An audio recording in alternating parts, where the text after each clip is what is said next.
Sure. So hi everyone. I believe I know some of you on this call. So we are here talking today about the cultivation track and trace requirements for New York, and also the abilities of GreenSpace Pro and how we can help simplify meeting those requirements. So as you know, track and trace and traceability is a huge part of maintaining compliance and thus maintaining your adult use licensure in New York.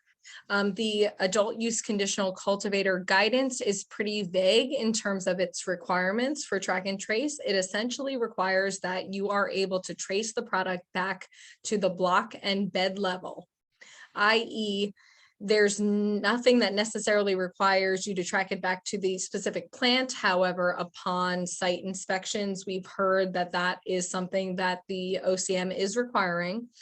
But your basic obligations for, cultivation level track and trace are that you are able to demonstrate from seed to essentially distribution, what happened to that product, that seed, that plant, that clone through the supply chain.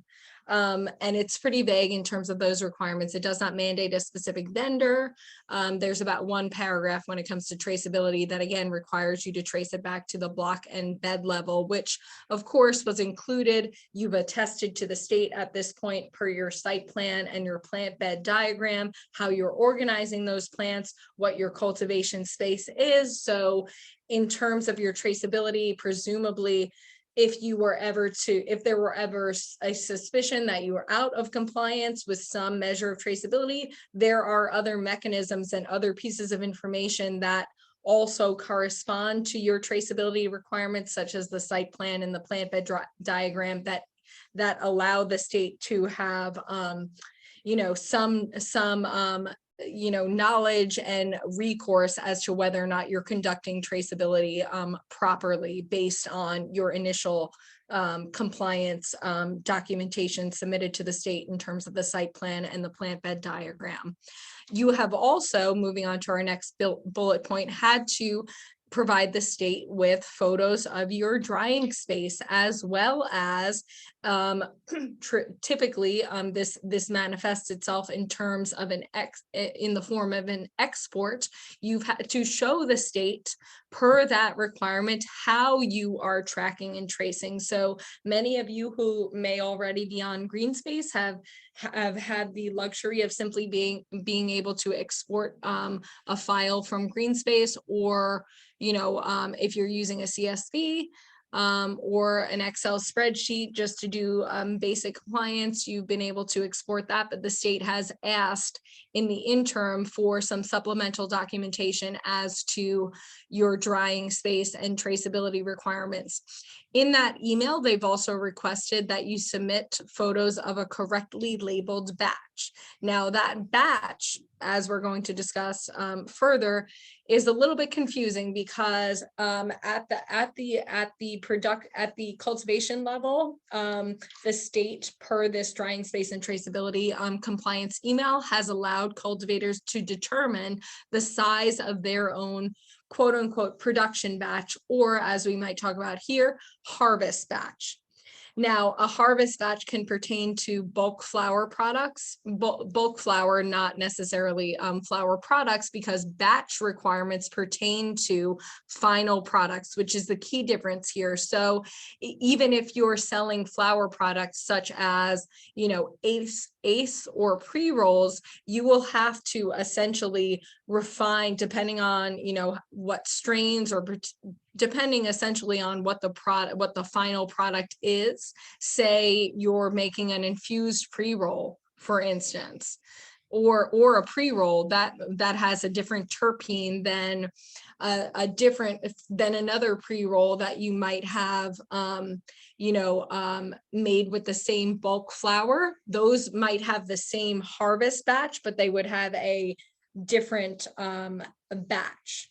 and I'll let Ed maybe correct me if I'm wrong there, but that's my understanding of the final. There's a difference between the production batch and the harvest batch, and of course those have traceability implications. They also have testing implications.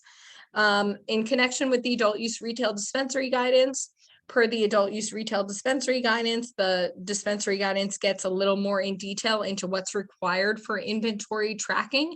However, similarly, the adult use retail guidance does not name a vendor. However, whatever you're using for cultivation side track and trace would have to be able to be in some fashion inputted into the retail side of the supply chain. So those are the basic requirements for New York, but I will let Ed and Nick kind of take it over and let you guys kind of understand how GreenSpace can help you manage those basic traceability requirements. Thanks, Kate. So before we jump into the track and trace for cultivators that GreenSpace has built out to assist the current licensees with their track and trace requirements until there's a statewide system that is adopted, I just want to piggyback on what Kate was saying, because being part of several adult use and medical program rollouts, what we've commonly seen is that, and hopefully will be the same true for New York, that there is some sort of a grace period once the state track and trace system is rolled out, that you have some period of time to get that data in there, and it's not an immediate upload today, tomorrow. So I've seen everything from 3 to 6 months and sometimes extended for further. Secondarily, as far as it comes to point of sale system, the idea would be, at least at a very high level, if you're looking at the program and the requirements, is that when the state finalizes the track and trace system that they will utilize to track the program, that is the system that will feed into the point of sale. So many jurisdictions, for example, have specifically for retailers requirements that your point of sale system must integrate with the state track and trace system. Thereby, when you get your data into the state track and trace system, that will feed into the point of sale system, once your final product is delivered to that dispensary.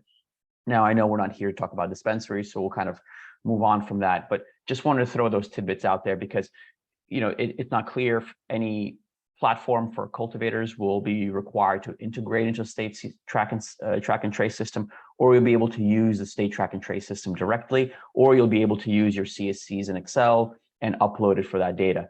It is very common that on the cultivation side specifically, that you are allowed through the platform that is rolled out at the state level to upload Excel and really CSV type documents as long as they're formatted correctly. So hopefully that is what we're going to see to make your lives easier and less expensive, because platforms that track a lot of these things on your behalf are very expensive. Some of them I've seen start out at $500 a month. Et cetera, et cetera. So what we're trying to do is provide you with a resource here, if you're a customer of GreenSpace, that you can utilize to track your essentially your plants at your facility. And so we'll jump into here.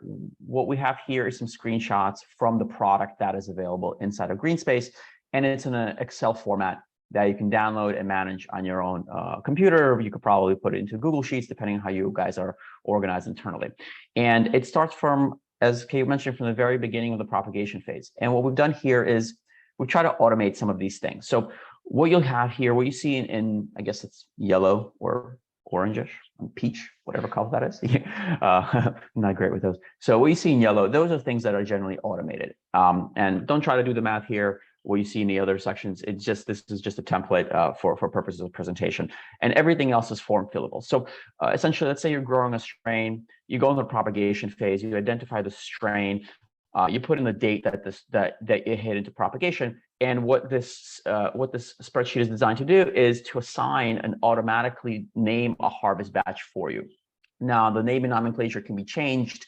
There is if you were to get to the spreadsheet, there is a tab and there's formulations that could also be modified on an individual basis, that maybe your harvest batch nomenclature will be different. But what this does is it combines an abbreviated strain name and a date that it starts in propagation, and essentially now you have traceability. This is the harvest batch that will follow your plant all the way throughout until it's in bulk. And then as Kate was mentioning, eventually when you have a finished product, different story, that is a different batch type, although it's still called a batch, right? If you were in production, that would be considered like, a manufacturing batch, for example, or production batch. So here you have, this is purely harvest batch. Then what you'll do is you'll identify how many plants, I guess clones in this case you have. I know table may not be the appropriate terminology. It's more of an indoor type of a situation if you have tables, but you may have some tables if you have a greenhouse, and that can be changed. It's just a name. It could be rows. It can be whatever way you sectioned out your outdoor grow. You just change the name, and essentially this just identifies whatever sections. I'm sure you'll have groupings. As a traditional outdoor cultivator, you have different groupings. Maybe a strain is in plot A, strain B is in plot C, or area 1 or area 2, or however you guys decide to identify your facility. And then you'll do is then you'll enter how many of these clones are in each area, if any of them are destroyed, and you'll go through the process. Once they're done being in that phase and they're ready to move to veg, you'll update the document, you'll mark it status complete for your own internal tracking, the date that it happened, why some things were destroyed. And then what you'll do is when you see the move to section, there's a drop down and there's rooms. So veg 1, 2, 3, et cetera, right? And again, these could just be different areas. These are things that can be changed in terms of the naming. And you'll drop it down. And what will happen is then it will move automatically to that section of the spreadsheet. So if you move down to the veg portion of the slide, what you see is these same strains with the same harvest batches are now in the veg side of things, and it'll pull a lot of the other information, right? And also pull quantity transfer. Now, what you see in the upper left-hand corner where it says room, veg 1, license number, that's just your license number, total plant capacity. Some of these things are, these are all fillable. So this is for your own tracking. How many plants can you have? If you have lights, how many lights do you have? Just for your own internal. And then what is the stage length? So for here, we pre-populated 60 days. So what it'll have is that, okay, well, from veg, it's going to move to flower, actually. So what is going to be the time that you transition from veg to flower? And then auto-populate the date that you expect to move it, right? Because each strain can have a different time that you keep it in veg, or maybe you keep everything in veg for the same amount of time, and you can play around with this data. Then it moves from veg whenever it's ready. Similar process, right? How many plants did you lose? What was the reason that you lost them, just for internal traceability? And you'll probably have to upload this information eventually to the track and trace system.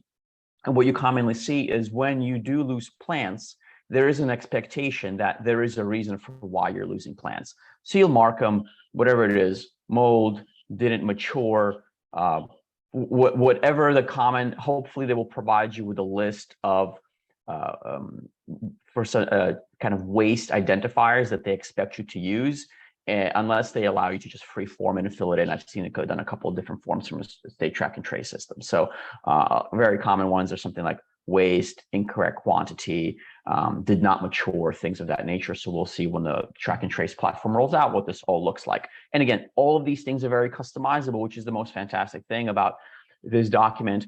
And the platform that you'll see from Nick is that there's a lot of ability to customize it to your own needs and to your own processes, or even take your processes and build them into the platform so you can manage your day-to-day with less paper and just as much, honestly, automation and systemization as possible. So if we go to the next slide, as you can see, we move some things to different flower rooms. Same thing here. Honestly, it's a very, very similar process from section to section of your growth phases.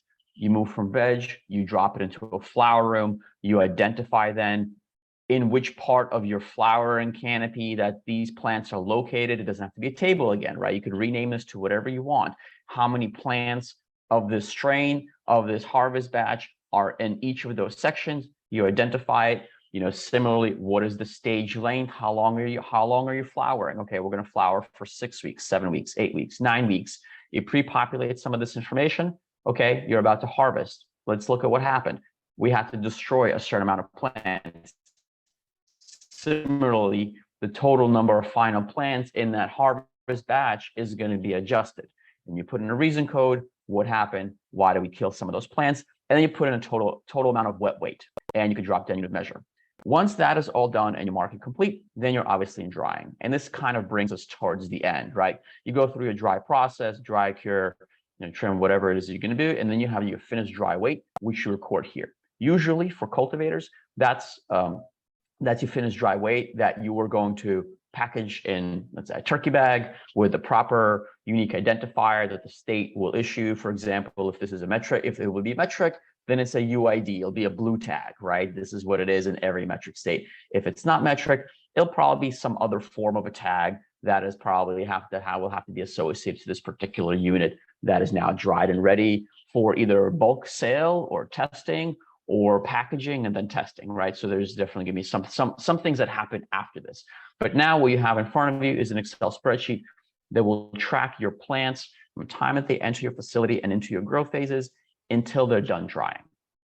And then you'll have this information readily available to when the state rolls out the track and trace system, that you can upload it and massage it in a way that the state accepts. And what I'd like to say is, whatever format you see now, if the state requires it to be modified, let's say harvest batch has to be the first column, unit of measure has to be the second column, this is all customizable. So when we do have those specifications from the state of how they want to ingest the data specifically, we will modify this document and reorganize it in a way that you can easily upload it to the state track and trace system, or we can do a kind of a secondary document which will pull data from here into a format that you can easily upload. Usually what you see at the state level is that they want things in a slightly simplified manner than how you track it internally. Internally, usually most cultivators have a whole lot more data than the state has. So we'll have to be able to massage this data into a format that's required. And that is something we're going to do once that's available. And we'll work with Kate and her team to make sure that we're up to date on all this information. So I'm going to stop here. I want to see if there's any questions on this topic before I hand it over to Nick. We did get a couple of questions. Kate, you may know this. Oh, sorry. Yeah. Oh, you were going to go ahead and cover that. Yeah, I was going to read it. So Richard is asking, is there a timeline that the state will make an announcement?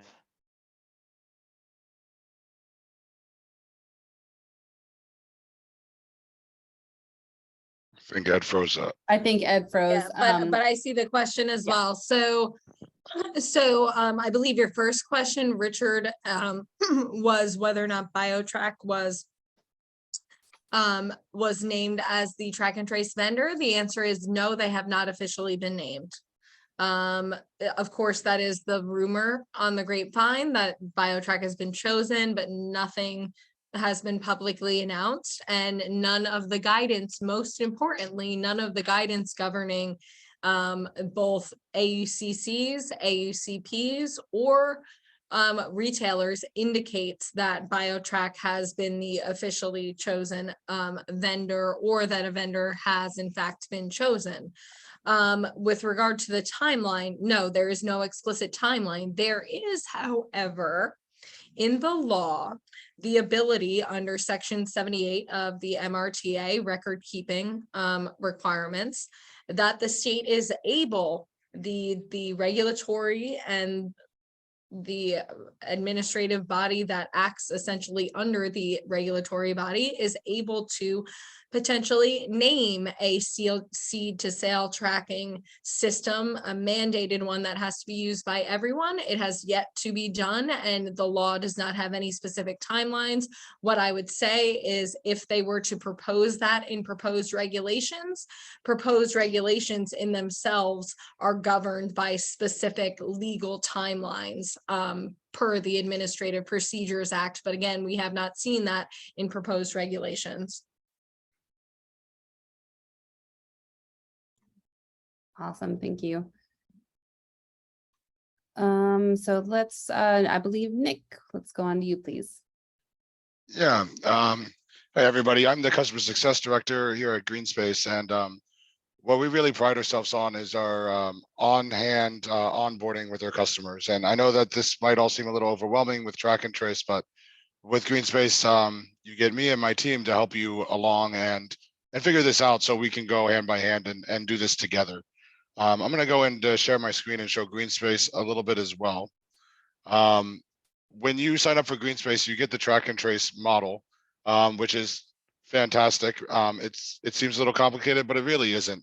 And we can have as many sessions with you as possible to walk you through this and get your farm up to speed with your plants.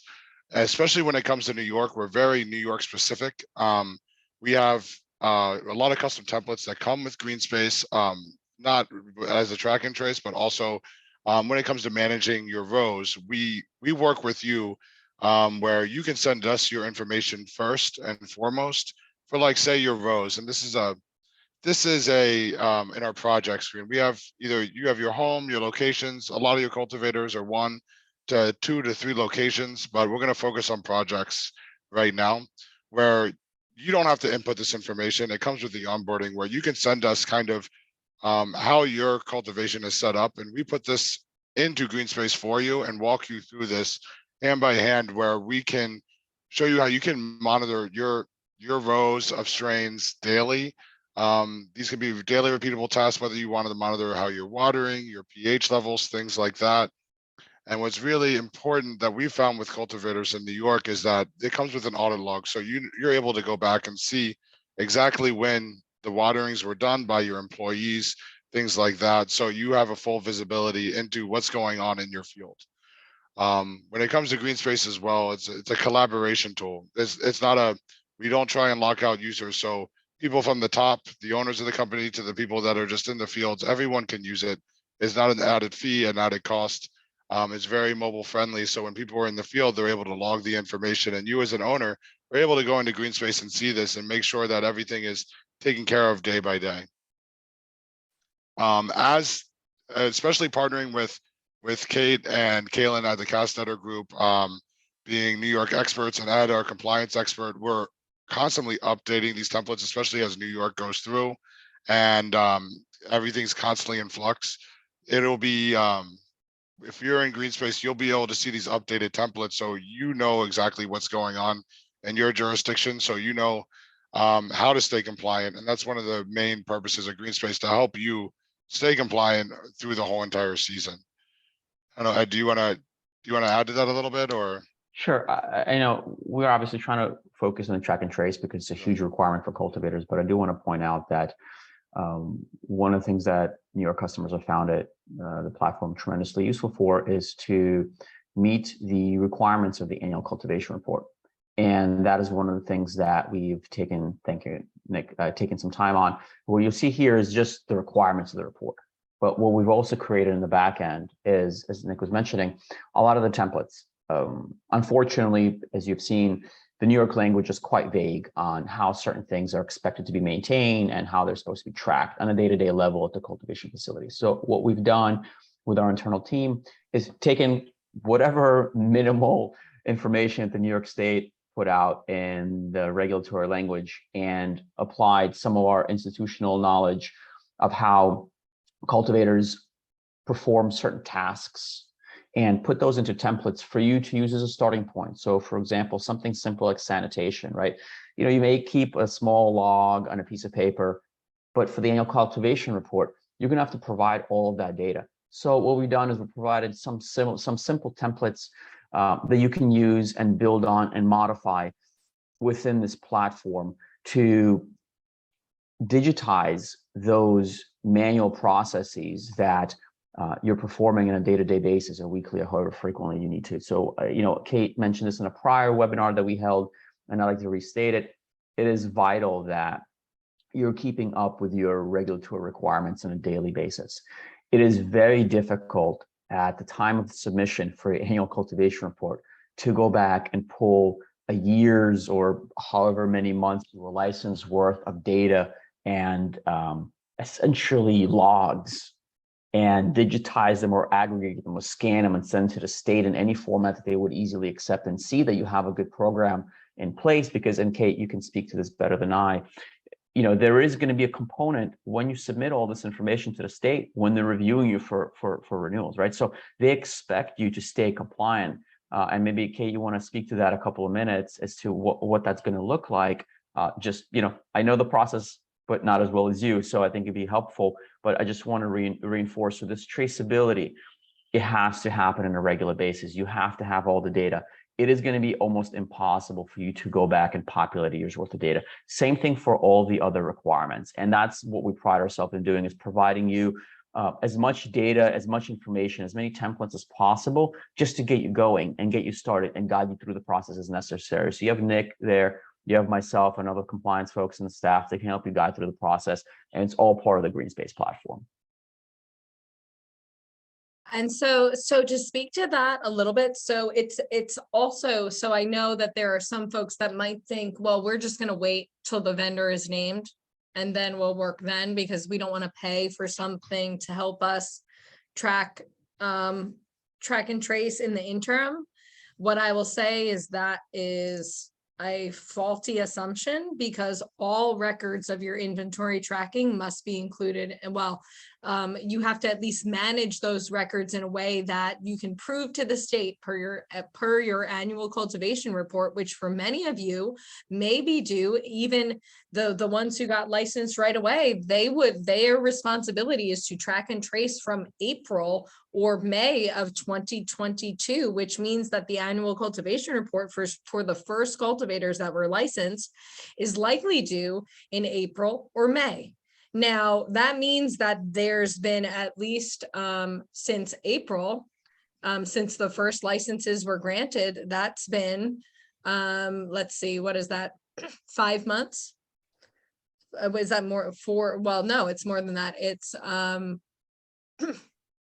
7 months, 7 months without a named vendor that you were supposed to be tracking and tracing from seed to whatever stage of the process it's in right now. A lot of you are currently drying or storing bulk flower or flower products at the moment. So all of that information is supposed to be tracked in some sort of system where it's clearly identifiable where that product started, what seed that product started at, what clone that product started at, what bed and what block/bed level. And unless you're doing something, unless you're using a day-to-day management system that allows you to do that, I would, to Ed's point, argue that you are risking, you know, a corrective action plan, you're risking fines, you're risking all that comes with failure to comply. Now, depending on how egregious the offense is,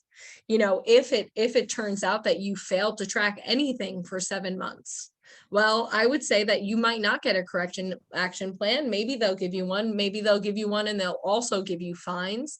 There's nothing in the law or regulations that says that the state has to start with a corrective action plan. They could start with the suspension of your license, depending on how egregious your compliance violation is. So, and of course, that is your compliance, your ability to comply will be your ability to comply, and your record of compliance will be a fundamental piece of the evaluation that the state does when they determine whether or not to successfully transition your license to a quote unquote annual, i.e. a non-conditional license, and whether they decide to allow you to expand your canopy space, and whether or not they allow you to expand your current permission of 20 lights, which is your maximum now, which I know for a lot of you is very important. The folks who are the most compliant are the folks who are going to have the best chances of getting recognizing that expansion in both of those areas. Thanks, Kate. Thanks, Kate. I just want to kind of end it real quick on the GreenSpace section. I would love to get deep into this. It's not in the webinar to kind of do that and do a one-on-one demo with everybody that's interested. It's we give the first month for free, so it's a no risk trial. And you get we onboard you, do everything. It comes with it, and it's only $79 a month per location. So it's very reasonable and it's no risk. And it's what I really like to do is learn about your businesses as much as you learn about ours. And we really like to be partners with you because we really understand your needs, especially in New York, as things are, it's a little tough and it's a little vague, and we're trying to just help you ease through the year and while things are fluctuating and in progress. Awesome. Thank you, guys. So if there are no other questions, then we will go ahead and end this tutorial. Thank you so much for everyone who joined us and all of our speakers for your help and your wisdom. And we'll make sure to send out this recording. Awesome. Have a great day, everyone. Thank you. Right. Thank you for Thank coming, you, everybody. everyone.